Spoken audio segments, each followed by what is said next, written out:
बिस्मिल्लाहिर्रहमानिर्रहीम। बेटा 3 लेक्चर हमारे कंप्लीट हो चुके थे।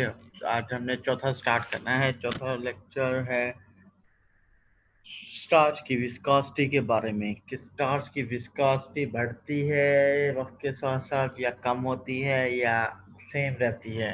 इसके बारे में एक लेक्चर है और ये कैलकुलेट कैसे करते हैं विस्कोसिटी को, विस्कोसिटी के मेजरिंग मेथड क्या हैं, तो ये आज हमने डिस्कस करना है। तो ये बेटा 4 लेक्चर हो जाएंगे, एक कल मैं दूंगा वो 5 हो जाएंगे। तो 5 के बाद हम एक क्वेश्चन आंसर सेशन रखेंगे।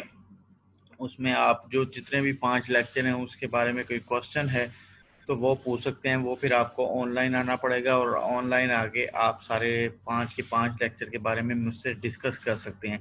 अगर आपके पास कोई अपडेट नॉलेज है तो आप मुझसे शेयर कर सकते हैं, क्योंकि ये जो स्लाइड्स हैं ये 2 से 3 साल पुरानी हैं।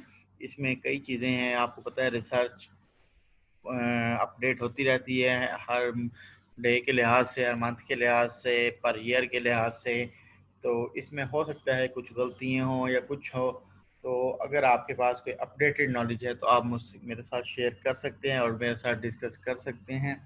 तो उसके बाद हम एक, जब आप मुझसे क्वेश्चन कर लेंगे, डिस्कशन कर लेंगे, उसके बाद एक ऑनलाइन सेशन रखेंगे क्विज़ का इसी वीक में, ताकि हमारे सारे प्रोसेस साथ साथ चलते रहें। क्विज भी हो जाएगा, लेक्चर भी ऑनलाइन भी हम डिस्कस कर लेंगे, वीडियो भी आपके पास होंगी। तो बेशक अभी एग्ज़ाम का कोई पता नहीं है, फाइनल एग्ज़ाम होता भी है या नहीं होता, लेकिन ये है कि आप कोर्स से एक दफ़ा गो थ्रू हो जाएं कि स्टार्च केमिस्ट्री में क्या क्या चीज़ें हमने पढ़नी है और स्टार्च होती क्या है और इसके सोर्सेज क्या हैं और इसकी यूटिलाइजेशन क्या है। ठीक है, तो कुछ असाइनमेंट्स भी मैंने आप लोगों को दी थी, उनके भी मैंने आपसे ऑनलाइन ही मैं आपसे डिस्कस करूँगा। परसों का टाइम रख लेते हैं, ट्यूसडे का, सॉरी ट्यूसडे का नहीं, वेडनेसडे का। तो उसमें हम असाइनमेंट्स भी डिस्कस कर लेंगे कि आप लोगों ने किस हद तक बनाई हैं। तो उसमें ये हो सकता है, उसमें 2 ऑप्शन है आपके पास बेटा कि एक तो आप असाइनमेंट्स मेरे साथ प्रेजेंट कर लें। जिस तरह मैं एक लेक्चर दे रहा हूँ, जो आपको टॉपिक मिला है वो 10 से 15 10 मिनट का मैक्सिमम 10 से 15 मिनट कर लें, चलें 15 मिनट का एक लेक्चर बना के इसी तरह यूट्यूब पे मेरे साथ शेयर कर लें। ये ज़्यादा बेहतर है, बजाय कि आप मटेरियल ढूंढें, आपको इकट्ठा करें, कंपाइल करें, प्रिंट निकालें, वो फिर वो सही नहीं है। आप इसी तरह जिस तरह मेरा 10 मिनट का या 15 मिनट का लेक्चर होता है, तो आप भी इस तरह एक लेक्चर बना के, ठीक है, आपको जो टॉपिक दिया गया है उस पे एक लेक्चर बना के मेरे साथ शेयर कर लें हर स्टूडेंट। तो इसमें भी अगर आपकी कोई सजेशन है तो आप मेरे साथ परसों शेयर कर लीजिएगा। उसके बाद मैक्सिमम 15 मिनट लगते हैं एक लेक्चर बनाने में, तो वो बना के शेयर कर दें, बजाय कि आप इतनी असाइनमेंट्स के बर्डन लें। ठीक है, वो बना के मेरे साथ शेयर कर लें, ताकि अगर हमारे कंटेंट्स पूरे नहीं होते 15 जुलाई तक, ठीक है, तो वो ही असाइनमेंट्स आपका एग्ज़ाम में आ जाएंगी। यानी हर एक को मैं असाइनमेंट्स का टॉपिक दे दूंगा कि वही वो प्रेजेंट कर लें उसमें एग्ज़ाम में। अभी तक एग्ज़ाम के शेड्यूल भी पता नहीं, जो वो चीज़ें साथ साथ कंफर्म होती रहेंगी, मैं अपडेट करता रहूँगा। तो ये चीज़ें थी कुछ जो मैंने आपको बतानी थी। तो परसों वेडनेसडे को किसी भी टाइम आप सारे ऑनलाइन आ जाएं, तो आपके साथ मैं कुछ चीज़ें शेयर कर लूँगा और आप भी मुझे अगर कोई स्टार्स के बारे में अपडेट नॉलेज है या किसी और चीज़ के बारे में अपडेट नॉलेज है तो हम डिस्कस कर लें। सबसे आसान तरीका जो पढ़ाने का होता है वो लाइव होता है। ठीक है, अब मुझे यहाँ बैठ के नहीं पता लगता कि आपको कुछ चीज़ें आती हैं या नहीं आती, या वहाँ तो मैं आपसे शेयर कर लेता हूँ, क्वेश्चनिंग कर लेता हूँ, डिस्कशन हो जाती है। यहाँ बैठ के बस सिर्फ मुझे नहीं पता होता, बात चीज़ें मैं गो थ्रू बस कर देता हूँ कि ये इतनी वो नहीं है, इम्पोर्टेंट नहीं है, या आपको समझ नहीं लग रही। लाइव होते तो ज़्यादा इजी समझ आ जाती, लेकिन हमने टाइम पास करना है और अब आपने ये इस सब्जेक्ट के बारे में बस गो थ्रू होना है, मेन मकसद ये है हमारा। ठीक है, तो आप मुझे अपने आज मैं ग्रुप में ये वीडियो शेयर कर दूंगा जो आज पढ़ाएंगे, उसके बाद आप लोग मेरे साथ वहाँ डिस्कस कर लेना कि व्हाट डू यू वांट। ठीक है, आपके मुताबिक ही चलेंगे, आपका कोर्स है, आपका सारा चीज़ें हैं, नंबर भी सबको मिल जाएंगे, डोंट वरी। लेकिन एक दफ़ा इन स्लाइड्स से, जो ये टोटल स्लाइड्स हैं, आई थिंक, मुझे नहीं पता कितनी स्लाइड हैं, तकरीबन 150 के करीब हैं। तो इनसे गो थ्रू आपने लाजमी होना है। बेशक पेपर में मैं इनमें से पूछूँ या ना पूछूँ, लेकिन आपने इनमें से गो थ्रू ज़रूर होना है। आपको कोर्स का एक दफ़ा पता लगे कि क्या है, ठीक है। और अभी आप मेरा ख्याल आपका सेकंड सेमेस्टर है और आप 1 साल इधर हैं, तो अगर फिर भी कोई प्रॉब्लम होती है तो उम्मीद है कि सितंबर से ये रेगुलर सेमेस्टर स्टार्ट हो जाएगा, तो आप अगले सेमेस्टर में मेरे साथ ये चीज़ें डिस्कस कर सकते हैं। ये सिर्फ नंबरों के लिए नहीं है बेटा। अगर आपने सीरियल में रिसर्च करनी है, स्टार्च पे रिसर्च करनी है, तो ये आपकी ज़िंदगी के साथ साथ चल रहे हैं। हो सकता है आपको भी कभी ये कोर्स पढ़ाने की ज़रूरत पेश आए, तो आपको क्लियर होगा तो आप पढ़ा सकेंगे। तो इसमें आज हमारा जो टॉपिक है वो है कि विस्कोसिटी क्या होती है, स्टार्च विस्कोसिटी क्या होती है, तो हम इसको कैलकुलेट कैसे कर सकते हैं। तो इसमें बेटा मैं कुछ चीज़ें शेयर करना चाहता हूँ कि विस्कोसिटी को अगर हम डिफाइन करना चाहें कि what is the viscosity. Viscosity होता है रेजिस्टेंस टू फ्लो, यानी कि आप कह लें कि किसी के चलने में कोई रेजिस्टेंस क्रिएट हो रही है या ऑटोमेटिक हो रही है रेजिस्टेंस, तो that is called viscosity. Viscosity, जितना ज़्यादा मटेरियल सॉलिड होता रहेगा विस्कोसिटी बढ़ती रहेगी, जितना लिक्विडिफाई की तरफ हम जाएंगे विस्कोसिटी कम होती रहेगी। अगर हम कंपैरिजन के तौर पे एग्जांपल मैं देता हूं कि अगर हम एक तरफ हनी यानी शहद रखें और एक तरफ पानी के साथ कंपेयर करें, तो पानी की विस्कोसिटी बिल्कुल नहीं होगी, जबकि हनी शहद उसके अपोजिट, ठीक है, बहुत ज़्यादा विस्कोसिटी होगी। क्योंकि शहद को फेंकें वहीं रुक जाएगा, पानी को फेंकें वो फ्लो कर जाएगा। यहीं से आप आइडिया लगा सकते हैं कि विस्कोसिटी किसको कहते हैं।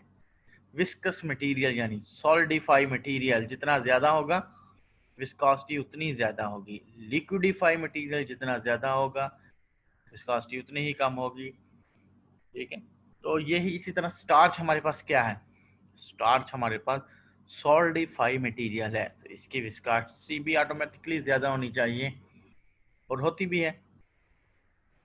तो हम विस्कोसिटी इसमें यहाँ आप सबसे पहले जो पॉइंट है वो देख रहे होंगे कि चेंज इन विस्कोसिटी, अगर विस्कोसिटी चेंज हो रही है इज मेजर्ड बाय, ठीक है, वो कैसे मेजर करते हैं, बर्बेंडल अमाइलोग्राफ व्हेन स्टार्च इज हीटेड। एक इक्विपमेंट है अमाइलोग्राफ, ठीक है, ये हमारे पास जिसी में तो अवेलेबल नहीं है, लेकिन निफ्सट में या आप कह लें कि अयूब एग्रीकल्चर में ये अवेलेबल है। इसको अमाइलोग्राफ कहते हैं, अमाइलेज से ये निकला है अमाइलोग्राफ। ये 4 इक्विपमेंट हैं, शायद मैंने आपके साथ शेयर नहीं किए। एक फ्रीनोग्राफ, एक मिक्सोग्राफ, एक एक्सटेंसिग्राफ और एक अमाइलोग्राफ। फ्रीनोग्राफ में हम मॉइस्चर कैलकुलेट करते हैं कि फ्लोर को कितना मॉइस्चर चाहिए डो बनाने के लिए, रिकमेंडेड मॉइस्चर लेवल कितना चाहिए, वाटर लेवल कितना चाहिए। सेम इन द मिक्सोग्राफ, उसमें भी मिक्सिंग के पॉइंट ऑफ व्यू से हमें कैलकुलेट करते हैं कि वाटर और फ्लोर की कम्बिनेशन या उसकी रेशो क्या है। इसी तरह एक्सटेंसिग्राफ है, उसमें हम ग्लूटन एक चीज़ है, प्रोटीन, ग्लूटन प्रोटीन, उसकी स्ट्रेंथ मेजर करते हैं, ठीक है। ग्लूटन की स्ट्रेंथ मेजर करने के लिए एक्सटेंसिग्राफ यूज़ होता है, एक्सटेंशन यानी। और अमाइलोग्राफ है, ये किसी इसकी विस्कोसिटी मेजर करने के लिए होता है। जब उसको हीट करते हैं तो उसकी विस्कोसिटी कितनी होगी ये अमाइलोग्राफ कैलकुलेट करता है।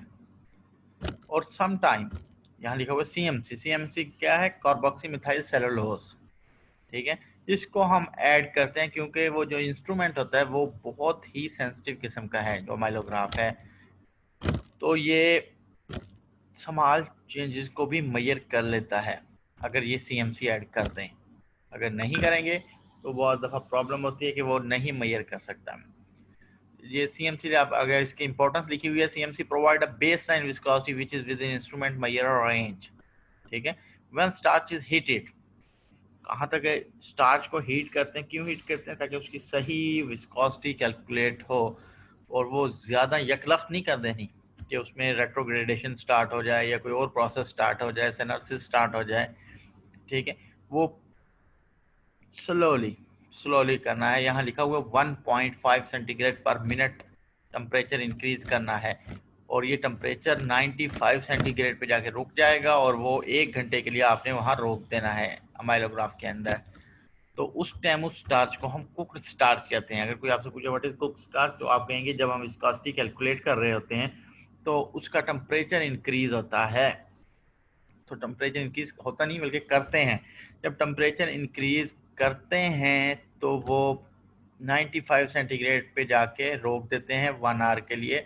तो उस टाइम जो स्टार्च होती है उसको कुक्ड स्टार्च कहते हैं। जब यहाँ तक टेम्परेचर पहुँच जाता है 95 सेंटीग्रेड पे, कुक स्टार्च हो जाती है, तो आफ्टर दिस विस्कोसिटी डिक्रीज, 1 घंटे के लिए डिक्रीज होती है, और लेकिन आपने उसमें स्टीयरिंग कंटिन्यू करनी है वरना वो साइनर्सिस हो जाएगा होता है। तो यहाँ जाके 95 सेंटीग्रेड पे जाके जो डिक्रीज होती है विस्कोसिटी, उसको शेयर थिनिंग कहते हैं। उस प्रोसेस को हम शेयर थिनिंग कहते हैं। शेयर थिनिंग क्या है? ठीक है, share thinning, a fluid is shear thickening, thinning भी कहते हैं, thickening भी कहते हैं इसको, if the viscosity of the fluid increases as the shear rate increases। ठीक है, तो shear thinning की मेन वजह क्या है, यानी इसकी shear thinning होती क्यों है, what is shear thinning और shear thinning होती क्यों है? ये स्ट्रक्चरल चेंजेस की वजह से होती है। जब उसमें स्टार्च के अंदर स्ट्रक्चरल चेंजेस आ रही होती हैं तो वो उसका अफेक्ट होता है फ्लूइड के अंदर, कि वो रीअरेंज हो रहे होते हैं आपस में मालिक्यूल, तो उस मालिक्यूल की वजह से शेयर थिनिंग होती है, शेयरिंग होती है। ठीक है, तो ये शेयर थिनिंग के लिए अगर हम सही तरीके से इसको डिफाइन करना चाहें, share thinning is the non new, लिख याद कर लें बस क्या लिखना गया, ये जरूरत नहीं है, बस वैसे आपकी नॉलेज के लिए कि non Newtonian behaviour of fluid whose viscosity decreases under shear strain। ठीक है, ये shear thinning is the most common type of non-Newtonian behavior of fluid and seen in many industrial everywhere application। ठीक है, ये shear thinning है कि viscosity का decrease होना एक खास लेवल पे जाके, that is called shear thinning। ठीक है, और जब टेम्परेचर, फिर आफ्टर दिस टेम्परेचर लो, जब उसको आहिस्ता आहिस्ता टेम्परेचर को हम कम करते हैं, 50 डिग्री सेंटीग्रेड पे आ जाता है, 1.5 यकलख नहीं करना कि 100 से यकलख 50 पे ले आए या 90 से यकलख 50 पे ले आए, 1.5 सेंटीग्रेड पर मिनट डिक्रीज करना है, तो वो वापस अपनी असली हालत में स्टार्च आ जाती है। उसको कहते हैं सेटबैक। शेयर थिनिंग और सेटबैक, शेयर थिनिंग में स्टार्च की विस्कोसिटी डिक्रीज होती है, और सेटबैक में वो उसी लेवल पे दोबारा आ जाती है टेम्परेचर लो करने से। ठीक है, ये क्यों होता है? Decrease energy allow more formation of hydrogen bonding between starch in and then viscosity increases. जब वो वापस अपने टेम्परेचर पे आ रही होती है 50 सेंटीग्रेड या उससे भी लो पे, तो वो दोबारा हाइड्रोजन बॉन्डिंग स्टार्ट हो जाती है, फॉर्मेशन ऑफ हाइड्रोजन बॉन्डिंग इसके दरमियान, स्टार्च मॉलिक्यूल्स के दरमियान, चेन्स के दरमियान, और फिर विस्कोसिटी इंक्रीज कर जाती है। क्या है proportion of starch and water in excessive water system is 1:2। ठीक है, ये एक रेशो है 1:2 के स्टार्च और वाटर की। वाटर एक है तो नहीं, सॉरी, स्टार्च एक है तो वाटर डबल होना चाहिए। इन लिमिटेड वाटर सिस्टम अगर वाटर कम है, स्टार्च रेशो इज 0.31:1। जेलेटिनाइजेशन टेम्परेचर कितना होता है? 30 सेंटीग्रेड तक इसकी रेंज हो सकती है। ठीक है, यहाँ तक तो था उसके बारे में, विस्कोसिटी के बारे में।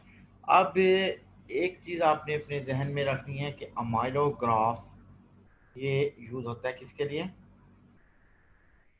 To measure the starch viscosity. ठीक है, अब amylograph measure the starch viscosity, इसकी स्टार्च की प्रॉपर्टीज मेजर करता है और एंजाइम एक्टिविटी भी मेजर करता है अमाइलोग्राफ। ठीक है, अमाइलोग्राफ अब मेरे पास है तो नहीं, वरना मैं आपको सामने दिखाता ये क्या कैलकुलेट करता है, किस तरह कैलकुलेट करता है। तो इसमें मेन चीज जो ये कैलकुलेट करता है वो होता है पीक विस्कोसिटी। उसको कहते हैं पीक विस्कोसिटी। क्या होता है पीक विस्कोसिटी? पीक विस्कोसिटी होता है, अगर इसको हम डिफाइन करना चाहें, it It is the maximum resistance of a heated floor and water slurry to mixing with pins. Maximum resistance है कि कहाँ तक जाके एक लेवल है, वहां पे जाके ग्राफ टूट जाएगा, तो वहां से हम विस्कोसिटी, यानी ये ऊपर की तरफ जा रहा होगा और फिर स्ट्रेट जाएगा, और वहां जाके कितना ऊपर जाएगा, कहाँ तक बर्दाश्त कर सकता है, वो विस्कोसिटी है इसकी। यानी it is the maximum resistance of heated flour and water slurry to mix with pin. और ये ब्रबेंडर यूनिट में कैलकुलेट करता है, BU में ब्रबेंडर यूनिट। ठीक है,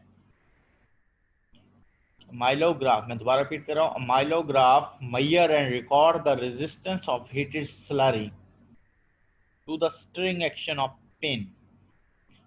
स्लरी क्या है? स्टार्च और यानी फ्लोर और वाटर का पेस्ट जो है उसको स्लरी कहते हैं। उसकी रेजिस्टेंस कैलकुलेट करता है उसकी पिन के लिहाज, जो अमाइलोग्राफ की पिन लगी हैं उसके लिहाज से। ठीक है, तो अमाइलोग्राफ का फंक्शन आपको पता लग गया कि ये पीक विस्कोसिटी कैलकुलेट करता है, उससे हम आइडिया लेते हैं। अब आगे है रेट्रोग्रेडेशन।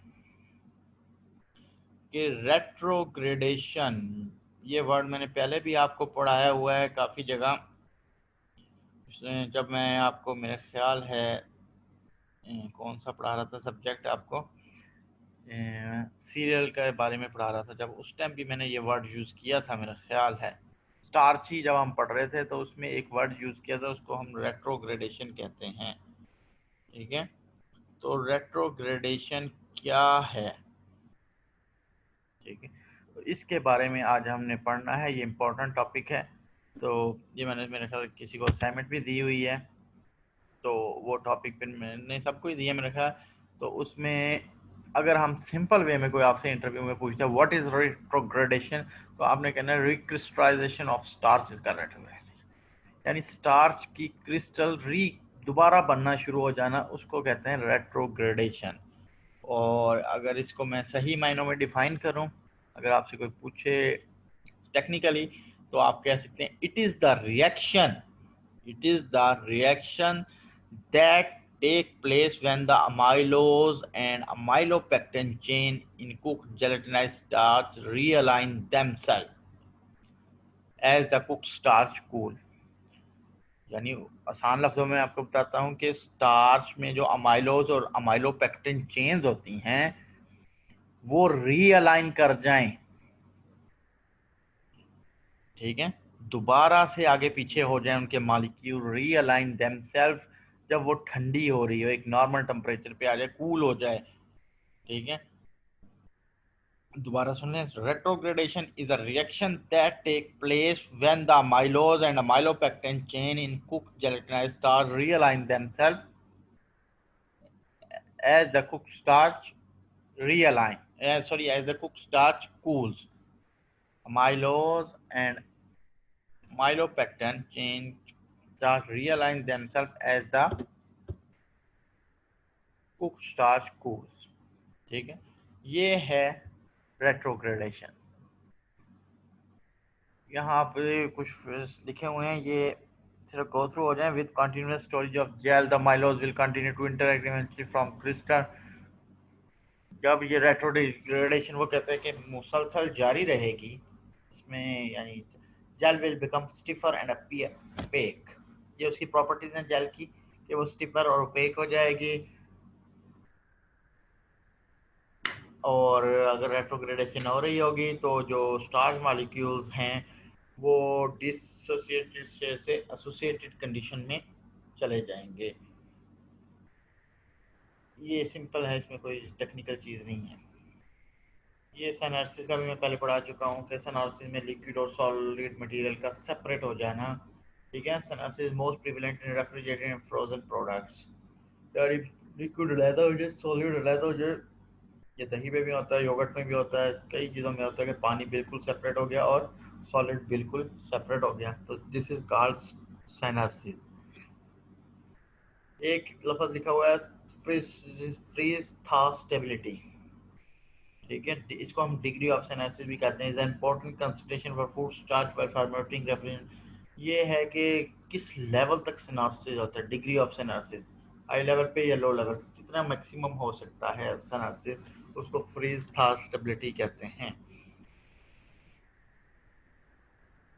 और इसमें कोई खास चीज़ नहीं है, ये रटे वाली ही चीज़ें नीचे। अब ये चीज़ें हैं कि रेट्रोग्रेडेशन का स्टार्च पेस्ट पे या स्टार्च सॉल्यूशन पे क्या इफेक्ट होता है। ये कुछ पॉइंट्स हैं, बस ये रट्टा ही लगाने हैं आपने कि क्या चीज़ बढ़ती है, क्या चीज़ कम होती है, क्या चीज़ बनती है, क्या चीज़ टूटती है। ठीक है, तो ये है कि ये जो स्लाइड्स है ये इट्स सेल्फ रिप्रेजेंटेटिव है, यानी यहाँ इसमें कोई टेक्निकल चीज़ नहीं है, जो लिखे हुए हैं यानी अगर रेट्रोग्रेडेशन होगी तो स्टार्च की जो विस्कोसिटी है वो इंक्रीज हो जाएगी, फर्स्ट पॉइंट। ठीक है, तो वो रीअलाइन हो रहे होंगे जो माइलोस एंड अमाइलोपेक्टिन है, उससे स्टार्च की विस्कोसिटी इंक्रीज हो जाएगी। नेक्स्ट है development of turbidity and opacity. ये फिजिकल प्रॉपर्टी है, टर्बिडिटी एंड ओपेसिटी, ये भी स्टार्च की फिजिकल प्रॉपर्टीज में आता है कि वो ये प्रॉपर्टीज उसके अंदर डेवलप हो जाएंगी स्टार्च के अंदर, किसकी वजह से, रेट्रोग्रेडेशन की वजह से। Formation of insoluble scale on hot pests, ये जो hot hot paste mean starch paste, यानी जब गर्म स्टार्च का पेस्ट होगा उसमें इनसॉल्युबल स्केल ज़्यादा बन जाएंगे, सॉल्युबल कम हो जाएंगे। तो इसी तरह सेकेंड है precipitation of insoluble starch particle, कि जो इनसॉल्युबल स्टार्च पार्टिकल हैं वो प्रिसिपिटेट कर जाएंगे। ठीक है, उसकी वजह से वो सारी की सारी प्रेसिपिटेशन मीन वो एक झाग सी बन जाना, अलहदा हो जाना। वाटर रिलीज हो जाएगा पेस्ट से, water release from the paste. Retrogradation is a complex process and depends upon. अब यहाँ तक तो ये जो 5 प्रॉपर्टी थी ये अफेक्ट था रेट्रोग्रेडेशन का, कि विस्कोसिटी इंक्रीज हो रही है, फिजिकल प्रॉपर्टीज डेवलप हो रही है, उसमें कौन कौन सी, टर्बिडिटी एंड ओपेसिटी। ठीक है, ये फिजिकल प्रॉपर्टीज किस चीज़ की हैं, ये स्टार्च की हैं। ठीक है, ये किसकी वजह से डेवलप होंगी, रेट्रोग्रेडेशन की वजह से डेवलप होंगी। टर्बिडिटी क्या है, अगर आपको नहीं पता टर्बिडिटी क्या है, वैसे पता होना चाहिए इस लेवल पे, ये सॉरी एमएस और पीएचडी लेवल पे, कि टर्बिडिटी है कि फ्लूइड का क्लाउडीनेस, या उसको कह लें उसके अंदर क्लाउडीनेस डेवलप हो जाना, बिल्कुल क्लियर ना रहना, और इंडिविजुअल लार्ज पार्टिकल की वजह से। ठीक है, जिसको हम कहते हैं गदला सा पानी। ठीक है, क्लियर नहीं है वो, ये उसकी फिजिकल प्रॉपर्टी किसकी वजह से होता है, ये लार्ज स्टार्च मालिक्यूल्स की वजह से। रेट्रोग्रेडेशन की रीअलाइन होने की वजह से जो टर्बिडिटी पैदा होती है वो कह लें कि गदला सा पानी। ठीक है, बिल्कुल क्लियर चीज़ कोई नहीं नज़र आ रही लार्ज पार्टिकल की वजह से। ठीक है, और ओपेसिटी ऑप्टिक से है। ठीक है, ऑप्टिक का वर्ड आपने सुना होगा, ओपेसिसिटी, ऑप्टिक, ऑप्टिक मीन सुना होगा नजर आना। Opacity is the measure of impenetrability to electromagnetic or other kind of radiation visible, especially visible light। ठीक है, ये रेडिएशन का एब्जॉर्प्शन या स्कैटरिंग, उसको ओपेसिटी कहते हैं, रेडिएशन की ऑब्जर्प्शन या उसको हम ओपेसिटी कहते हैं। रेडिएशन की कितनी ऑब्जर्व हो रही है और कितनी स्कैटर हो रही है टार्च के अंदर से। तो ये 5 प्रॉपर्टीज हैं, formation of insoluble scale on hard basis, precipitation of insoluble starch particle, और water releases from the paste. ये अफेक्ट है रेट्रोग्रेडेशन का। अब है retrogradation is a complex process and depends upon, किन किन चीज़ों पर रेट्रोग्रेडेशन, स्टार्च की टाइप कौन सी है, यानी स्टार्च की सोर्स कौन सा है, कहाँ से ली गई है, किस तरह की स्टार्च है, रेजिस्टेंस है, सिंपल है, कोई और तरह की एटपाइको है, डेंट कॉर्न है, वेक्स कॉर्न है, कहाँ से ली गई है टाइप ऑफ स्टार्च, उस पर भी डिपेंड करता है। दूसरा स्टार्च कंसंट्रेशन, कि स्टार्च की कंसंट्रेशन क्या है, ज़्यादा है, कम है। ठीक है, तो वो उसकी वजह से भी, स्टार्च की कंसंट्रेशन की वजह से भी वो रेट्रोग्रेडेशन कम या ज़्यादा हो सकता है प्रोसेस। इसी तरह कुकिंग का जो प्रोसीजर है वो क्या है, कितनी हीट है रिक्वायरमेंट है, लिक्विडिफाई हीट है, सॉल्टिफाई हीट है, कैसी हीट है, किस तरह हम बॉइलिंग कर रहे हैं, पोचिंग कर रहे हैं, या किस तरह हम उसको कुक कर रहे हैं, तो उसकी वजह से जो पैदा होती है वो कुकिंग। तो आगे पीएच, किसकी पीएच, उस स्टार्च की पीएच कितनी है, उसकी वजह से पीएच कम है या ज़्यादा है, तो उसकी वजह से उसका भी इफेक्ट आता है। पीएच आपको पता ही है, एसिडिटी या बेसिसिटी, उसकी वजह से भी अफेक्ट आता है। नेक्स्ट है टेम्परेचर। टेम्परेचर, कुकिंग का टेम्परेचर 100 है, 50 है, 70 है, जितना आपने टेम्परेचर रखा हुआ है, कम है या ज़्यादा है, दोनों का अफेक्ट आता है रेट्रोग्रेडेशन प्रोसेस में। तो रेट्रोग्रेडेशन एक तरह से एक प्रोसेस है, ठीक है, वो इन फैक्टर पे डिपेंड कर रहा है, कूलिंग कंडीशन भी टेम्परेचर ही होगा, ठीक है। और फेवर्ड किससे होता है, very general retrogradation is favoured by high concentration load. अगर कम टेम्परेचर होगा तो उस पर रेट्रोग्रेडेशन ज़्यादा होगी, और हाई कंसंट्रेशन होगी स्टार्च की तो उसकी वजह से भी रेट्रोग्रेडेशन ज़्यादा होगी। और यहाँ पीएच का एक लेवल बताया हुआ है कि fastest retrogradation occur at pH 5 to 7 and lowest at pH below 2, यानी 2 से कम हो और फास्ट रेट 5 to 7 हो तो फिर ज़्यादा होगी। साल्ट, आयन, कैटाइन, अगर ये चीज़ें यूज़ की जाएँ, साल्ट, एनाइन, कैटाइन यूरिया, तो उससे रेट्रोग्रेडेशन रुक जाएगी। अब अमाइलोज का रोल क्या है रेट्रोग्रेडेशन में, तो इस लेक्चर में इतना ही काफ़ी है। नेक्स्ट लेक्चर में मैं रोल ऑफ अमाइलोज पढ़ाऊँगा आपको। तो थैंक यू बेटा, यहाँ तक अगर कोई क्वेश्चन हुआ तो आप मुझसे परसों पूछ सकते हैं।